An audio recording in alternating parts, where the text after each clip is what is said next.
From his Central Texas Command Center, deep behind enemy lines, the information war continues.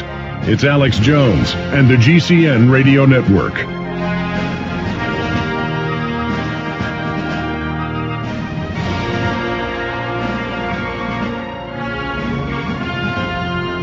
Ladies and gentlemen, the globalists have stated on record. Lately, they've said that depression is great. George Soros has said he's having the best time of his life. He's having a great depression. This is the culmination of his life, that we live too well and that they've got to teach us to be more frugal. Well, how about they become more frugal? You know, it's always Oprah Winfrey and Al Gore, and the rest of them have their own private jets, and Al Gore literally owns Occidental Petroleum, one of the, in the top 20 oil companies out there. The guy's fabulously wealthy. And, you know, the heir to the Arm & Hammer fortune, it was given all to his dad, the senator, and then to him, Albert Gore Sr. And we just need to commit to ourselves to fight these people. I mean, we can't sit here and suck our thumbs and be distracted and diverted like we're a bunch of children where, you know, the emperor has no clothes and the little kid steps forward and says the emperor's butt naked, and then the emperor's agents turn to the little 4-year-old saying the emperor has no clothes, and they say, no, you're a government agent, little boy. It isn't about the little boy. Let's just say the little boy is a government agent. He's evil. But why would he be exposing the emperor? But let's just be mentally ill. Let's just say the little boy exposing the emperor is bad. I'm bad. I'm bad. But can you look with your own eyeballs and see if the emperor's butt naked or not? I mean, you know, I understand I'm bad. Let's just end that argument now, because my goal is to defeat the New World Order. So let's just say I'm bad. I'm everything bad. Everything bad in the universe emanates from me. It's not true, but let's just say it. Now, can we address the New World Order? Can we address what it's doing and what it's up to and what's happening? Let's go to calls. All right, I'm out of control here. George in Madison, Steve, Josh, Tim, David, others. Go ahead. You're on the air, George. Hello, Alex. Hi. Hello, Alex. Yes. Hi. Getting back to weeding out the good and bad military, I got a friend that did Black Ops over 30 years ago, and I wanted to share with the listeners a couple things he told me. Back in the 80s, the military issued a memo to all officers asking if they had a problem putting a gun to civilians' heads and pulling the trigger. He said that if they didn't answer yes, that their career was over as they knew it. And number two, that he still has friends in active duty that told him that a whole boatload of microchips had just recently come into the country. And I asked him if they were just for kids. He said no, for everybody. God bless you. All right. God bless you. Anything else, sir? That's it.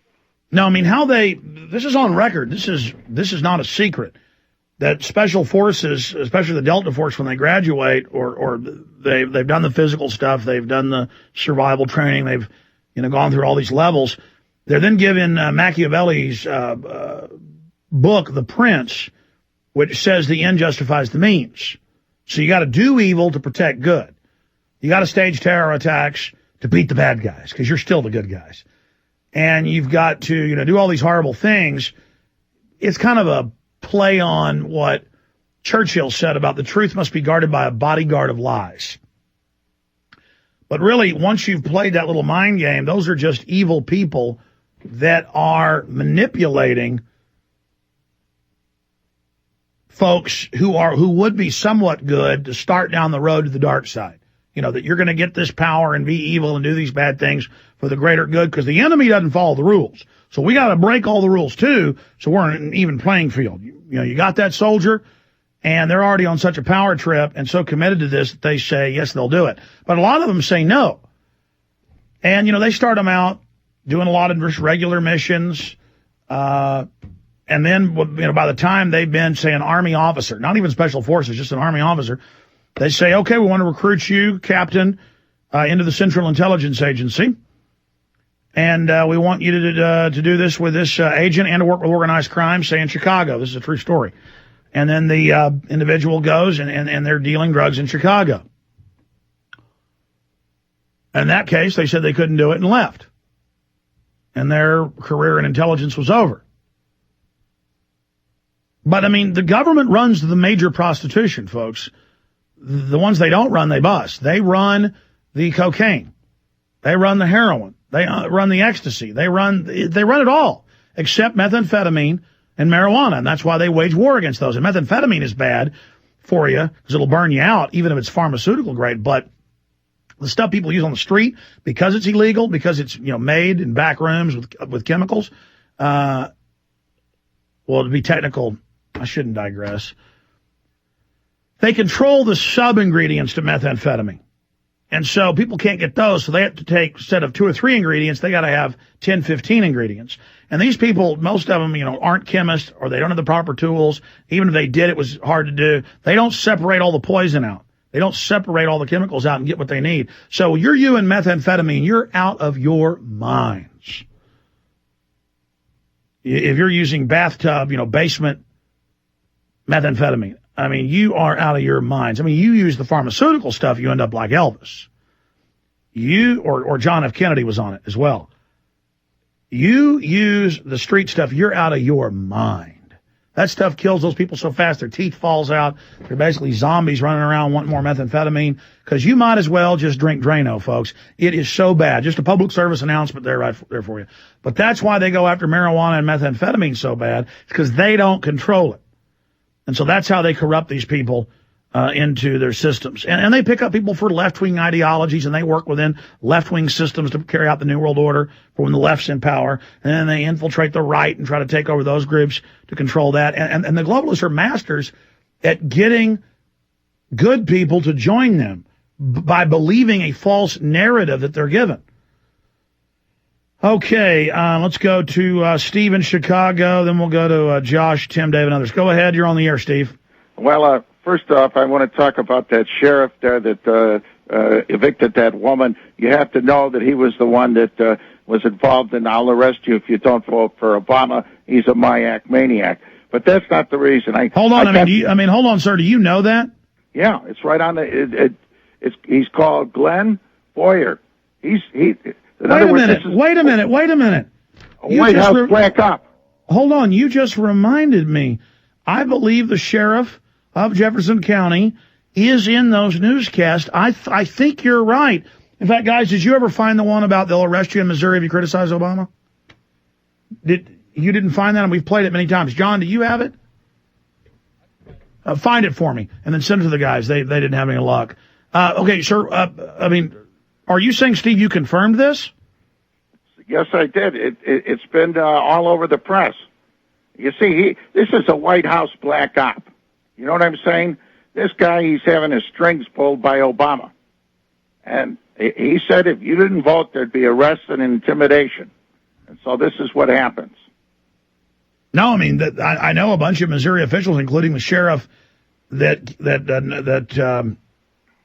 city's in. I haven't confirmed if it's Glenn. I'm not saying you're lying. I just have to confirm Oliver this. Glenn is like his nickname, Oliver Glenn Boyer, Boyer. So you know all about him. Well, I've heard about him. He's disreputable. He's not one of us. He's working for the big companies and Obama, the industrialists, bankers, international bankers. Well, no, I know that Obama's taking over all the local governments and communities. Bush helped build it for him, and now it's going to jump level. It's like, they built the platform, and then Obama's launching the system. And they really are federalizing everything. They really are getting GPS readings, everybody's doors. They really are. Can you believe that they've introduced bills to ban anybody that when government just lists you as an extremist, you can't own guns anymore? They've actually are trying it while saying on the news, there's no new gun bills. There's no new gun bills. So everybody stands down while they try to pass it. I just think this should be exposed because now you see who's pulling the strings. Well, it's driving me crazy. I didn't put this in the Obama deception. I could have made it even worse, but people wouldn't believe it about how they were intimidating people. But it's going to be in the new film because they're still intimidating people. And I have no doubt it's the White House that's got our YouTube channels and other channels being shut down en masse. I appreciate your call, Steve. The reason I know that is it's been in the press that they keep calling small compared to us. People with a few million views compared to our tens and tens and tens of millions. To the White House telling them, this is disturbing what you're doing. I don't want you to do these blogs. And the White House has their own YouTube channel. They're obsessed with YouTube. He does YouTube-only transmissions. They know that's the future. And we have just gone so viral on YouTube, especially, that they are censoring us. And that's coming up next hour. I promise to get to your calls right now. But this is driving me crazy. There's a bunch of newscasts out of Kansas. It was linked on Drudge Report. It made national news. Let me think of the exact headline. Hold on. And this is a good exercise we do on air because it gets listeners to go look it up for themselves. It was, oh,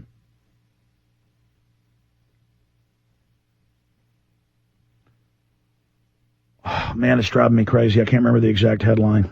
John, no luck, no dice. This was just, I mean, Infowars.com, PrisonPlanet.com wrote stories about it. We covered it ad nauseum. Man, it drives me crazy. Let's go ahead and take another call here. Let's talk to Josh in Oklahoma. Go ahead. Yeah, I'm one of listeners that saw your videos on YouTube, and so I've just kind of been awake in the last couple of months. One topic I've never heard you address is peaking of global oil production, how this, now that oil is going to become a more limited resource, how it's going to play into the global elite's plans.